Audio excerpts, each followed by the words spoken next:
couvre un bébé sur le siège arrière de la carcasse d'un véhicule. Passez-le-moi!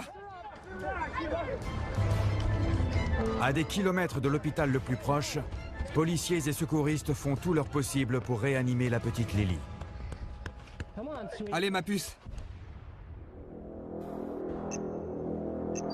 Spanish Fork, dans l'Utah. Une petite ville d'un état majoritairement rural. En moyenne, un accident de voiture a lieu toutes les 8 minutes dans l'Utah. Une personne est blessée dans ces accidents de la route toutes les 19 minutes et une personne y perd la vie tous les 2 jours.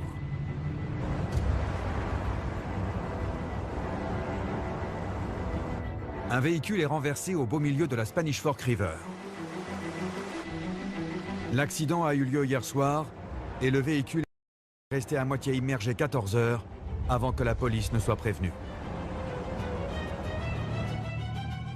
Impossible d'anticiper un appel pareil. On ne sait pas si le conducteur s'est endormi ou s'il y avait un obstacle sur la route. Aucun indice ne permettait de savoir ce qui avait provoqué l'accident. La police arrive sur les lieux quelques minutes après avoir été prévenue. Qu'est-ce qui se passe? Compte tenu de la position du véhicule dans l'eau, on craignait le pire. Il y a peu de chances de survivre à ça, surtout dans une eau aussi froide. La température de l'eau peut descendre à moins 2 degrés. Dans de telles conditions, une personne a peu de chances de survivre plus d'1 heure. Il y a quelqu'un dedans? Reculez! Les agents ont cru entendre une femme appeler à l'aide à l'intérieur du véhicule. On arrive! Je ne sais pas ce qu'ils ont vraiment entendu, mais ça les a poussés à se surpasser. Avec la fonte des neiges, le niveau de l'eau monte. Pour venir en aide aux conducteurs, les policiers tentent de retourner les 2 tonnes d'acier. Allez, les gars! Allez les gars! Tous ensemble! On soulève en même temps! Attention! Faites gaffe! Attention! Unité 112, une ambulance arrive. Il y a quelqu'un? Est-ce qu'il y a des survivants? Je vois aucun mouvement. Malheureusement, la police est arrivée trop tard. J'y crois pas. La conductrice était visiblement morte depuis un certain temps. Nina Mortensen, de l'équipe médicale, est également sur les lieux de l'accident. Quand je me suis ruée sur les lieux et que j'ai vu la voiture retourner, j'étais sûre qu'il n'y aurait aucun survivant. L'avant était complètement enfoncé. Tout ce qu'on voyait, c'était les airbags qui flottaient dans l'eau. Je ne l'oublierai jamais. J'ai regardé les policiers et les pompiers et je me souviens que l'un des agents qui pataugeait dans l'eau, quasiment jusqu'à la taille, a regardé à l'intérieur et a dit « Mon Dieu, il y a un bébé dans la voiture. » C'est pas vrai. Il y a un bébé. À ce stade, on ne savait pas si l'enfant était encore vivant. Mets ta main ici! Il fallait le tirer de là le plus vite possible. Une personne a déjà perdu la vie dans l'accident. Et les agents craignent de retrouver un nouveau corps dans la voiture.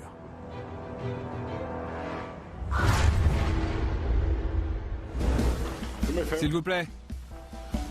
Les policiers ne font jamais 2 fois la même chose. Ils doivent être préparés à toutes les éventualités et à tous les scénarios. Centerville, dans l'Iowa. Un appel à la police signale une personne se comportant étrangement. L'agent qui se rend sur les lieux tombe sur un homme torse nu, bien décidé à s'en prendre à lui. Les mains dans le dos! L'agent recule, lance un avertissement avant de dégainer son pistolet paralysant. Il fait feu. Main dans le dos ou je tire! Je vais te tuer! Je vais te crever! La décharge immobilise l'homme un instant, mais il se remet vite sur pied et repart à l'attaque. Non! Reculez! Reculez! Va te faire foutre! Reculez! Mais vous faites quoi? Pourquoi vous faites ça? Viens ici! Arrêtez! Reculez! Va te faire foutre! Reculez! L'homme trébuche sur une plaque de verglas. Il tente à nouveau de frapper l'agent et se retrouve finalement les 4 fers en l'air. Restez à terre! Un nouvel agent arrive. Main dans le dos! Ils ne sont pas trop de deux pour arrêter le suspect. Il a son compte. Je lui ai balancé une décharge.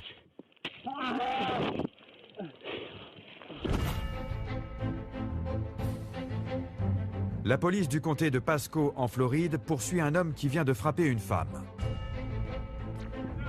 À terre ou c'est le taser? À terre! L'agent tire, mais rate son coup. À terre ou je vous tase!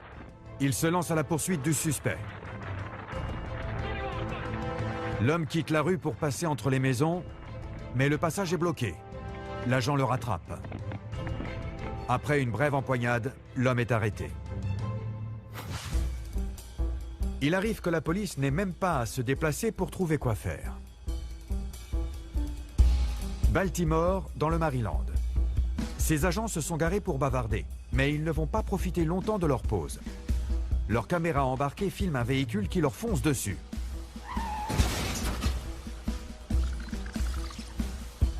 Après avoir percuté l'une des voitures de patrouille, le véhicule s'immobilise un peu plus loin. Les agents réagissent immédiatement. Vous allez bien? Le conducteur sort de la voiture et s'excuse. Ça va? Je suis vraiment désolé. Il jouait à un jeu géodépendant sur son téléphone tout en conduisant. Mais tout ce qu'il aura localisé, c'est un véhicule de police. Ça va? Personne n'est blessé? Non, la voiture était vide. Carrollton, dans le Texas. Une banlieue de Dallas. L'agent Wes Crowder fait une ronde à vélo dans un parc quand il repère un jeune homme jetant une bouteille d'alcool vide derrière un centre pour personnes âgées. J'ai de détritus sur la voie publique. J'allais juste lui demander de ramasser sa bouteille de bière. Mais ce délit insignifiant prend immédiatement des proportions inimaginables. Il fait quoi là? Vous faites quoi? Soudain, le type essaie de me tuer. Et j'ai pas le temps de réagir. Arrêtez! Stop! Vous essayez d'analyser la situation. Mais ce type va me rouler dessus. Vous faites quoi? Stop! Là, mon boulot, c'est de l'arrêter. Alerte à tous les agents. Honda Civic blanche en fuite. La radio ira toujours plus vite que vous. Le suspect s'enfuit à tombeau ouvert sur les autoroutes chargées de Dallas. Le commandant Kevin McCoy le prend en chasse, aidé de 2 autres unités de police. Ce type n'avait qu'une chose en tête, parvenir à s'enfuir. Et le problème, c'est que dès lors qu'il n'avait aucune considération pour la sécurité des autres conducteurs, il était bien plus libre que nous de ses mouvements. Il conduit du mauvais côté de la route. La course-poursuite dure 17 minutes au total. Mais même une fois encerclé, le suspect n'est pas décidé à abdiquer. On était soulagé que la course-poursuite se termine sans qu'aucun usager n'ait été blessé. Mais pour les agents, la situation devenait plus risquée. On a appelé d'autres unités afin d'installer un périmètre de sécurité et de le bloquer à l'intérieur. Bonjour. Quelqu'un est passé ici? L'agent qui inspecte le véhicule abandonné fait une découverte surprenante.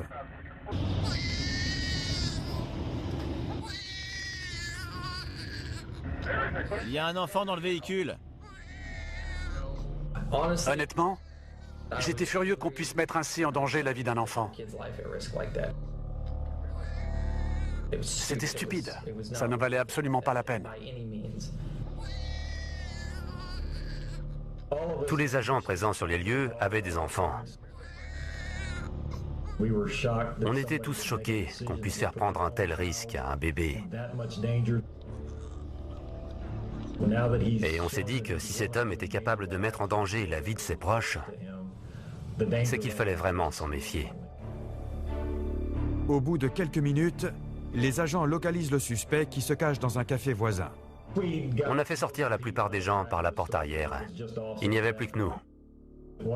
L'un des agents a commencé à lui parler à travers la porte. Sortez de là tout de suite. Pardon? Je suis en train de pisser. Vous faites quoi? Le problème, c'est qu'on ne savait pas du tout ce qu'il voulait. On savait seulement qu'il était prêt à mettre en danger son enfant pour nous échapper. Police, sortez immédiatement. On veut vous parler. On ne savait pas jusqu'où il était prêt à aller pour s'enfuir. Je veux voir vos mains. Ouvrez la porte. Tu veux des menottes?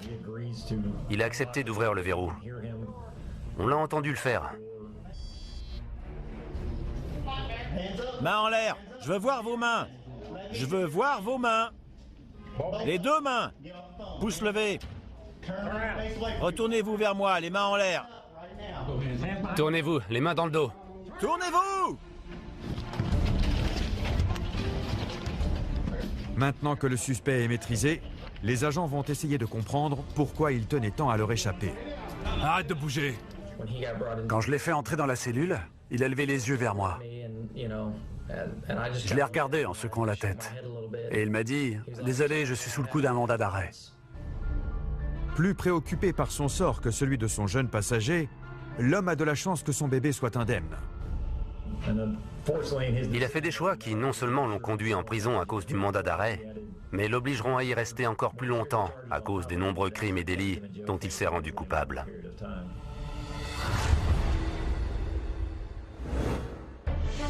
Les caméras sur les uniformes des agents enregistrent tous les incidents auxquels ils sont confrontés. Et heureusement, il ne s'agit pas toujours de tueurs fous. Lâchez ce couteau. Hors de question, monsieur l'agent. Visez bien. Parfois, le problème est beaucoup plus modeste et bien plus mignon. Cincinnati, dans l'Ohio. Les agents ont été avertis qu'un fan gambadait au milieu des voitures. Après avoir sauté du mur, il s'est retrouvé piégé.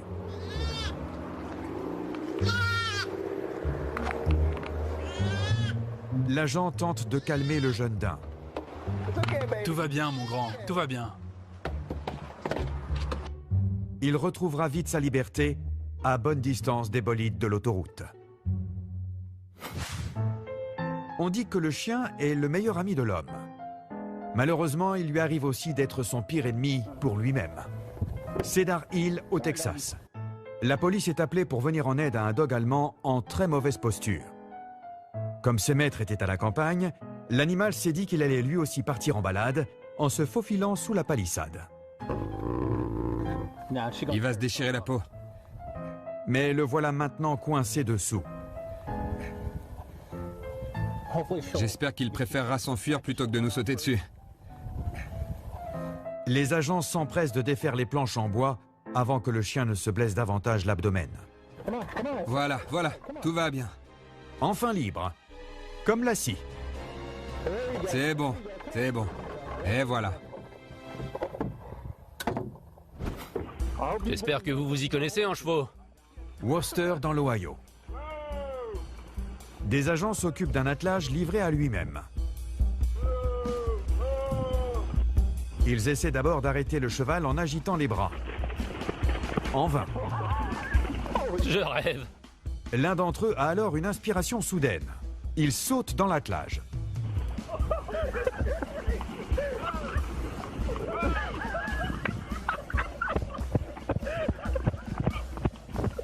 Et il parvient à l'arrêter.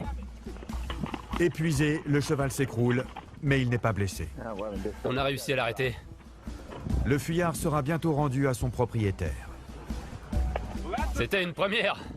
Pourquoi ce genre de truc arrive toujours le dimanche?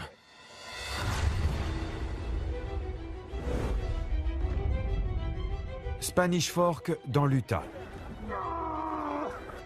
Unité 112, une ambulance arrive. Y a quelqu'un? Les équipes d'intervention d'urgence viennent de découvrir un bébé à l'arrière d'un véhicule accidenté. Il faut qu'on le sorte de là. Le véhicule est immergé dans l'eau glacée depuis presque 14 heures. Les chances que l'enfant soit toujours vivant sont infimes. C'est bon. Tu l'as? Fais-le passer par le haut. Dès qu'ils ont vu qu'un bébé avait été victime de l'accident, ils se sont dit qu'ils devaient faire tout ce qu'ils pouvaient pour le sortir de là. Allez, on le sort de là. Allez, allez, allez! Le bébé se retrouve dans les mains de l'agent Jared Warner. Comme elle était inconsciente, qu'elle ne pleurait pas, il s'est rué vers l'ambulance. Allez! Voir son corps inerte, ça m'a fait un choc. Il fallait qu'on fasse quelque chose, et vite. Allez, on y va! L'ambulance file pour l'hôpital le plus proche, alors qu'à l'arrière, Nina et l'agent Warner tentent de sauver le bébé. Allez, ma puce!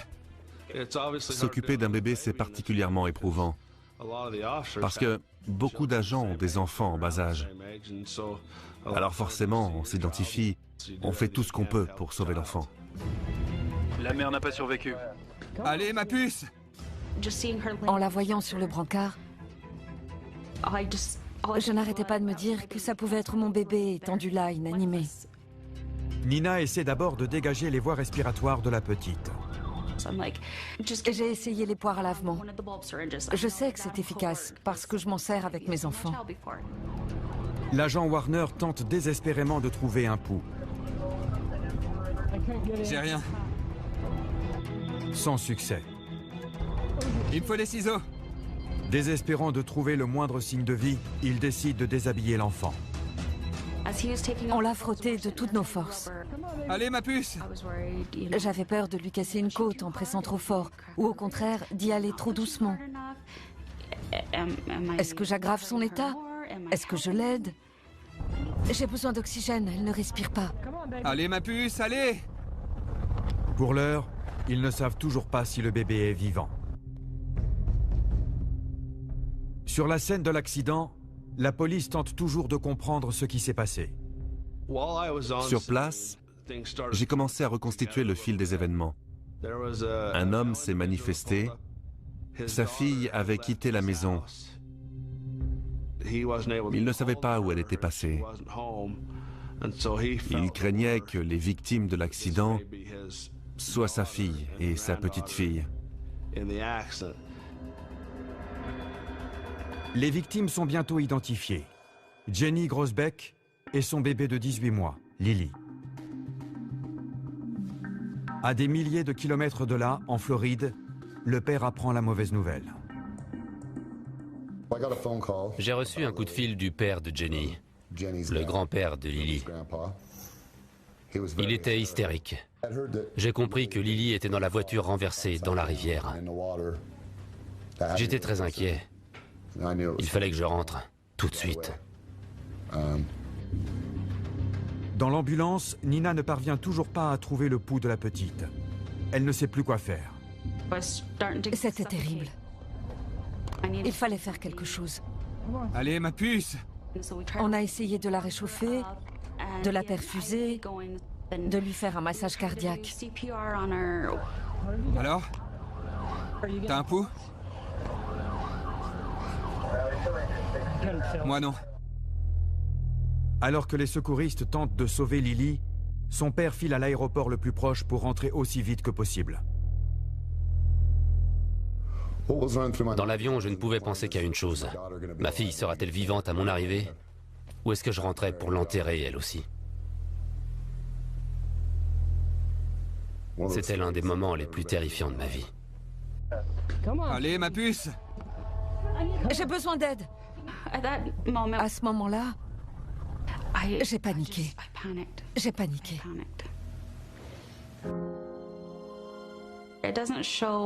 Sur les images, on ne voit pas tout ce qu'on fait.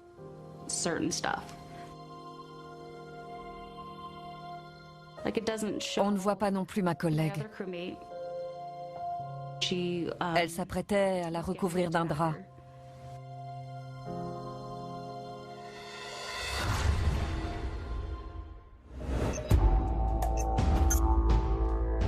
Fort Worth, au Texas. Une dispute a éclaté entre des résidents de ce quartier paisible. Cet homme repeint sa clôture comme si de rien n'était. Jacqueline Craig est venue demander des explications à son voisin qui, selon ses enfants, aurait tenté d'étrangler son fils de 7 ans. Regardez-le. L'une de ses filles filme toute la scène. Au lieu d'aller voir ses parents, vous avez préféré vous en prendre à mon fils. Quand elle se rend compte qu'elle ne parviendra pas à régler le problème toute seule, elle décide d'appeler la police. Je n'avais pas d'appréhension à l'idée d'appeler la police. Je me disais que c'était ce qu'il fallait faire. Voilà la police. Ça va chauffer. On est là. L'agent Martin arrive sur les lieux, équipé de sa caméra embarquée. Il commence par aller voir le voisin. Quand l'agent est arrivé, je me suis dit qu'il allait essayer de comprendre le problème. Bref, protéger et servir. Après avoir entendu la version du voisin, l'agent Martin vient recueillir celle de Jacqueline. Alors, qu'est-ce qui se passe? Mon fils et ma fille sont rentrés à la maison en me disant que cet homme avait tenté de les étrangler. Je suis allée lui demander « D'où tu poses les mains sur mon fils ?» Il m'a répondu qu'il avait jeté un papier et qu'il lui avait demandé de le ramasser, que mon fils avait refusé, qu'il l'avait défié et que c'est pour ça qu'il l'avait étranglé. Peu intéressé par les accusations de Jacqueline, l'agent entreprend de la sermonner sur la façon dont elle s'occupe de ses enfants. Vous lui avez pas appris à pas polluer? J'avais du mal à en croire mes oreilles. Vous lui avez pas appris à pas polluer? Je trouve qu'il aurait surtout dû s'intéresser au fait qu'on avait tenté d'étrangler un mineur. Il n'a aucune preuve que mon fils a jeté quelque chose. Et de toute façon, ça ne lui donne pas le droit de le toucher. Et pourquoi pas? Parce que... Si ce n'est pas un problème que mon voisin étrangle mon fils, alors ça veut dire que la vie de mon enfant n'a aucune valeur. Vous savez pas comment je l'éduque. Et c'est pas parce que vous enseignez quelque chose à vos enfants qu'ils obéissent quand ils sont tout seuls. Pourquoi vous criez? Je commençais à me sentir coupable en tant que mère. Comme si on me reprochait de ne pas être là pour mon fils. Pourquoi vous criez? Parce que vous m'avez énervé en m'expliquant comment élever mes enfants. C'est moi que vous énervez en criant et je vais finir par vous embarquer. Allez-y. Et de quel droit? J'aurais pu hurler 10 fois plus fort. Alors que la tension monte, la fille de Jacqueline tente de calmer sa mère. Allez-y, embarquez-moi. Maman. Mais alors qu'elle tente d'apaiser les esprits, c'est elle que l'agent décide d'arrêter. Ne la touchez pas. Laissez-la. Poussez-vous. Laissez-la. Écartez-vous. À terre, tout de suite. À terre. Quand l'agent m'a jeté par terre, je me suis souvenu de toutes ces bavures que j'avais vues à la télévision. Et je me suis dit que je ne voulais pas que mes enfants me voient endurer ce genre d'humiliation.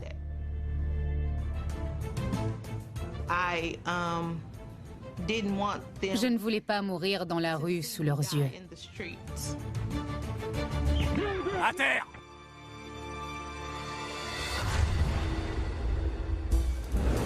Les automobilistes constituent une grande partie du travail des policiers. Ils sont confrontés tous les jours à des incidents liés au trafic. J'y crois pas. Certaines personnes n'ont de contact avec la police Sortez les véhicules. que quand elle les contrôle. Et pourquoi je devrais sortir de la voiture? Pourquoi? Houston, au Texas. Le conducteur est là. Les policiers s'occupent d'un accident de la route. Signalés par les gyrophares de leur véhicule, ils travaillent en sécurité sur le bas-côté, ou du moins c'est ce qu'ils croient.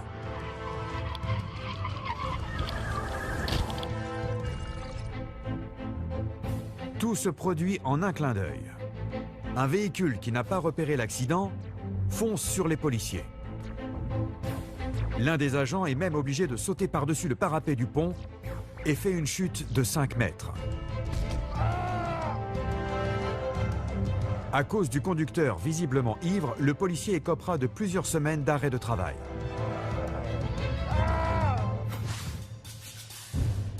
Littleton, banlieue de Denver, dans le Colorado. Un shérif s'est arrêté pour prêter assistance à un automobiliste sur le bas-côté. Il se dirige vers la portière côté passager pour parler au conducteur. Mais ce dernier est déjà en train de sortir. Je fais le tour. Le shérif fait donc demi-tour.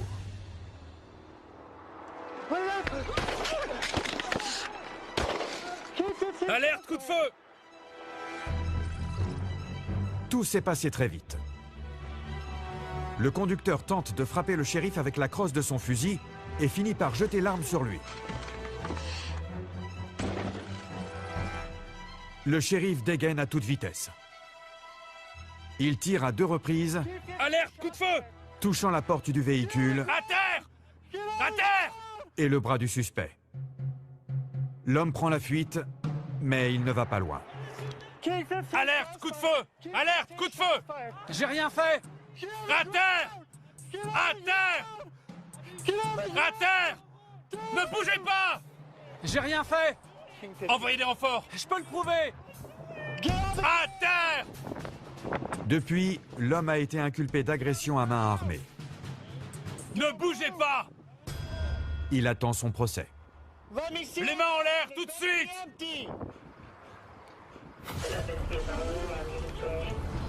Miami, en Floride. Les policiers s'affairent autour d'un véhicule enflammé retourné sur le toit. Quelqu'un est encore à l'intérieur. Attends, fais attention. Voilà, arrête, attends. C'est une course contre la montre. Mais ils parviennent à sortir la victime. L'homme est blessé, mais en vie. Vous étiez seul dans la voiture? Fort Worth, au Texas. Au lieu d'aller voir ses parents, vous avez préféré vous en prendre à mon fils. Jacqueline Craig a appelé la police, affirmant que son voisin a tenté d'étrangler son fils de 7 ans. Pourtant, l'agent dépêché sur les lieux ne semble guère soucieux de démêler le vrai du faux. Cet homme a essayé de l'étrangler. Vous m'avez énervé en m'expliquant comment élever mes enfants. C'est moi que vous énervez en criant et je vais finir par vous embarquer. Allez-y. Et de quel droit? La fille de Jacqueline tente d'intervenir. Lâchez-la! Lâchez-la! Poussez-vous! Lâchez-la! Incapable de contrôler la famille bouleversée, l'agent Martin décide d'utiliser la force. À terre! À terre, tout de suite! Quand l'agent m'a jeté par terre, je me suis dit que je ne voulais pas mourir dans la rue sous les yeux de mes enfants. À terre! À terre, tout de suite! Maintenant qu'il a menotté Jacqueline, l'agent semble reprendre en main la situation. Dégagez! Dégagez! À terre! Tout de suite! Quand il s'est dirigé vers ma fille de 15 ans, « Ne bouge pas !» J'étais paralysée. À terre! Vous faites quoi? Tous ceux qui interviendront iront aussi en prison! La fille de Jacqueline est arrêtée à son tour. Déjà que j'avais pas été là pour mon fils, au moment où il avait besoin de moi, et là, c'était pour ma fille que je ne pouvais absolument rien faire. Forcément, ça m'a complètement brisé le cœur. Je t'embarque aussi! Au secours! Pitié! En tant que parent, ne pas pouvoir venir en aide à ses enfants, c'est comme si votre vie ne valait rien. Elle a 15 ans, bon sang! 15 ans! Monte dans la voiture! Je veux pas! Pour moi, ne pas être capable de les protéger, c'était comme si j'étais morte. J'ai tout enregistré. Tant mieux! J'ai enregistré tout ce que vous venez de faire. Tous les coups que vous leur avez donnés. Je vous embarque aussi. Je m'en fous. Donne le téléphone. Tiens, prends-le. C'est une pièce à conviction. Arrêtez. Donnez-le-moi. Vous avez pas le droit. Continuez, je vous embarque. Il a pas le droit. Alors que 2 membres de la famille Craig sont déjà menottés, l'agent décide d'en arrêter un 3e. Quand je me suis rendu compte qu'ils embarquaient un autre de mes enfants, j'ai eu l'impression de me retrouver en plein cauchemar. Je n'arrivais pas à y croire. Vous vous en tirez pas comme ça. Ah ouais? Je vous ai vu. J'ai tout filmé. C'est quoi votre nom? L'agression contre le fils de Jacqueline est complètement passée au second plan. Je continue d'enregistrer. Moi aussi, et en HD. HD ou pas, les deux vidéos raconteront la même histoire. Et vous enregistrez? Vous enregistrez? Ouais, ici. Vous mentez. J'ai une caméra. Vous mentez. Il a encore bousculé ma fille pour lui prendre son téléphone et il l'a embarqué. Montez. On a enregistré tous vos mensonges, tous. Ils nous ont emmenés au poste.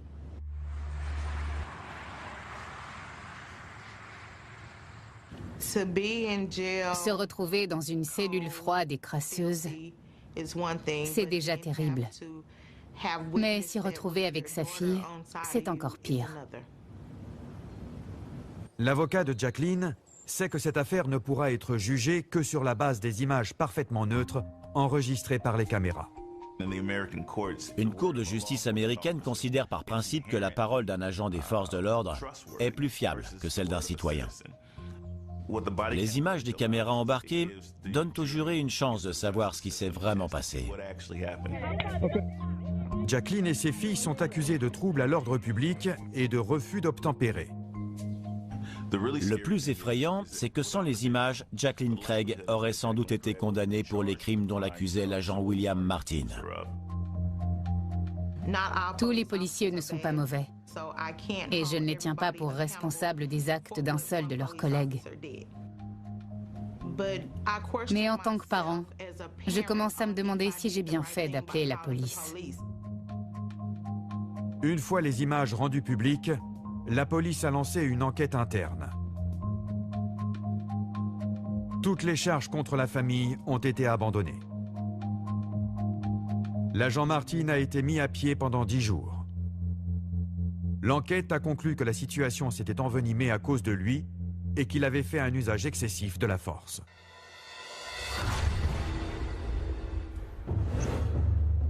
Santiago, capitale du Chili. L'une des plus grandes villes des Amériques. Une explosion vient d'avoir lieu.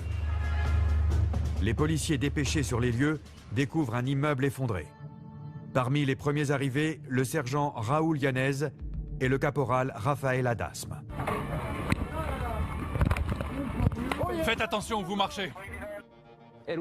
On serait cru dans un film de guerre. Des éclats et des blocs de béton volaient dans tous les sens. Je me suis dit qu'il devait y avoir encore beaucoup de gens dans l'immeuble, qu'il y aurait de nombreux blessés et de nombreux morts. En examinant les lieux, les secouristes comprennent vite dans quoi ils ont mis les pieds. Compte tenu de l'ampleur de l'explosion, je me suis rendu compte une fois à l'intérieur que le bâtiment risquait de s'écrouler.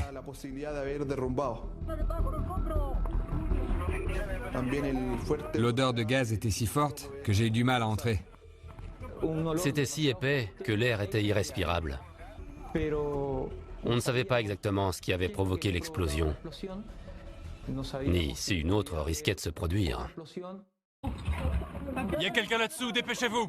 Sous la menace d'un effondrement de l'immeuble ou d'une nouvelle explosion, les policiers doivent fouiller les décombres le plus vite possible pour retrouver d'éventuels survivants. Plus vite! C'est en train de s'effondrer!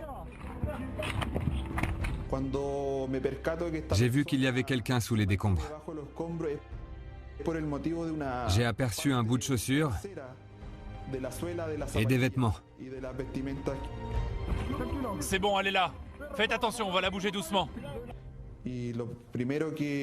La première chose qui m'est venue à l'esprit, c'était qu'il fallait que je sorte cette personne de là. Qu'elle soit vivante ou qu'elle soit morte. Il faut agir vite, mais aussi le plus prudemment possible. Car des débris instables peuvent à tout moment s'effondrer sur la victime. Dans ce genre de conditions, on a toujours peur de faire quelque chose qui ferait plus de mal que de bien. Donc, il faut soigneusement peser le pour et le contre, malgré l'urgence de la situation. Même si on se trouve dans un immeuble qui peut s'effondrer à tout moment. Les policiers parviennent à dégager le corps, mais ils ne connaissent pas l'étendue des blessures de la femme. Quand j'ai vu qu'elle était sous les décombres et qu'elle ne me répondait pas, je me suis dit, elle est morte. Allez, allez. L'ambulance arrive. D'accord. Mais là, elle a commencé à bouger ses bras et ses jambes, et à se dégager des décombres. Du calme, Dieu vous bénisse. Alors que la femme revient à la vie, les secouristes peuvent mesurer l'étendue de ses blessures.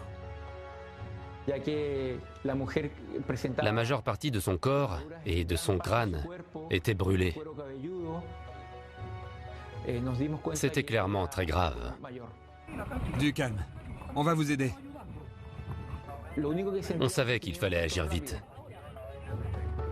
Le bâtiment doit être évacué immédiatement et la victime recevoir des soins le plus vite possible. 1, 2, 3. C'est bon. On y va doucement. Doucement. À la seconde où on l'a confiée aux pompiers, pour qu'ils s'occupent d'elle, je suis sorti du bâtiment parce que j'arrivais plus à respirer.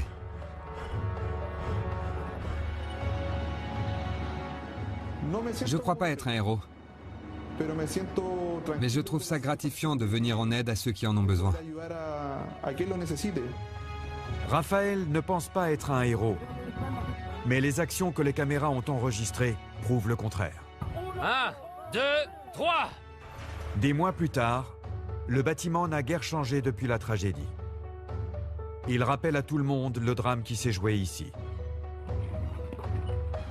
Par miracle, la femme piégée dans les décombres se remet peu à peu de ses blessures.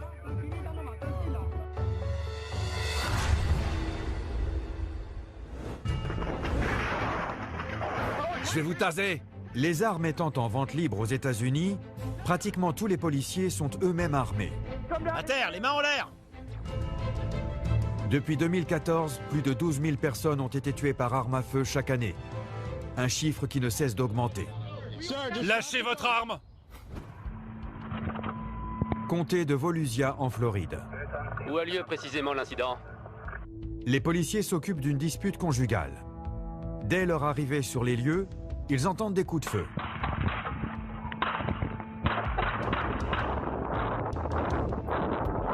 Attention, ça tire! Les agents se mettent à l'abri. Je suis derrière toi.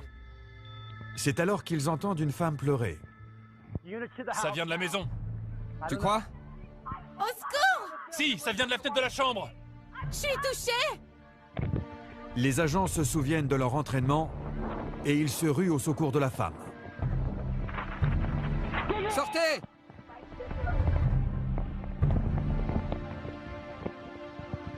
Tournant le dos à la maison, le policier conduit la femme à l'abri. C'est bon, je suis là. Sous une pluie de balles, ils parviennent à se réfugier chez un voisin. Je sais. Je sais. Le tireur est toujours à l'intérieur. Mais il finit par se rendre. Ça va? Une dispute conjugale s'est transformée en scène de western.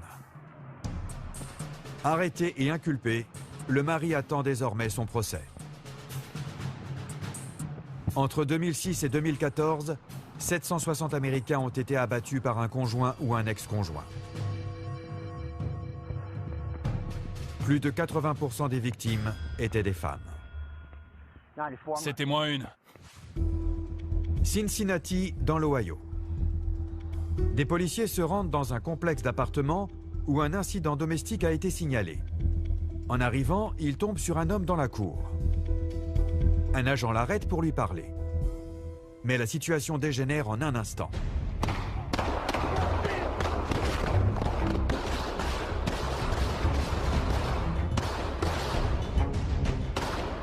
Malgré le feu nourri, aucun agent ne perdra la vie. Je veux voir vos mains. Tu le vois? Vos mains! Ça va? Je suis touché. À l'heure qu'il est, le suspect attend son procès. À l'entrejambe. Te lève pas! Bouge pas, reste à terre! Un incident qui a commencé et s'est achevé par un coup de feu. Je veux voir tes mains! Tes mains! Les armes à feu sont dangereuses. Et dans le feu de l'action, les policiers aussi peuvent faire des erreurs, avec des conséquences fatales. Comté de Pasco, en Floride. La police se rend dans un quartier résidentiel. Bonjour. Mais la fouille des lieux est interrompue par un chien. Oui, mon grand. Tout doux. Saloperie! Elle n'a pas le choix. Mais tout ne se passe pas comme prévu. Je me suis tiré dans le doigt. Quoi? Je me suis fait sauter un doigt. Ah bon? Ouais. L'animal blessé est inconscient. Bon, ça fait mal. Reculez! Heureusement, ce n'est qu'une éraflure. Mais c'est la preuve que même des professionnels entraînés ne sont pas à l'abri d'une erreur. Merde, ils auraient pu l'attacher. J'y crois pas.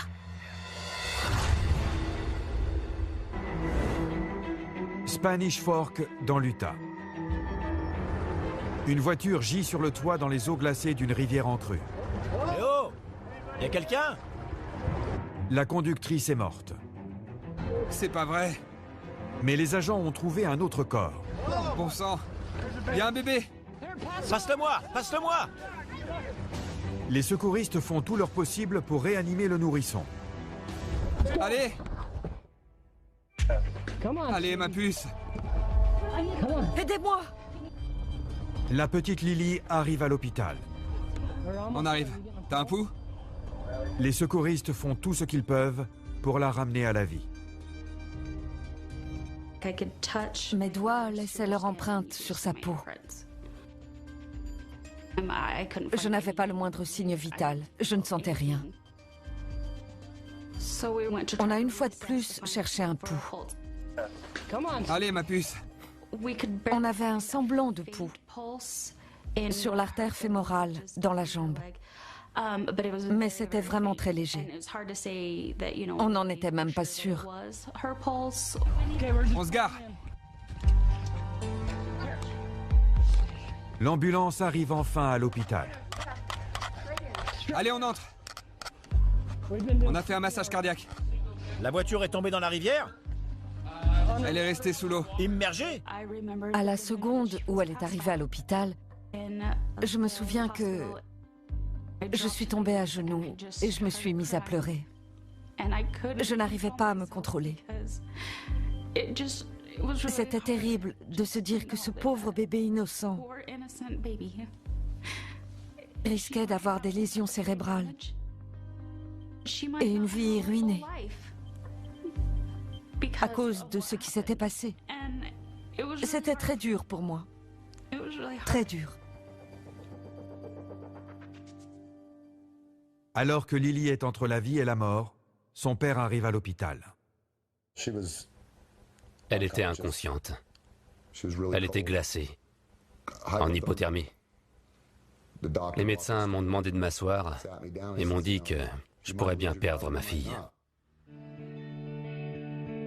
Du temps est passé depuis ce jour tragique. Et ce que les caméras ne montrent pas, c'est comment va Lily aujourd'hui.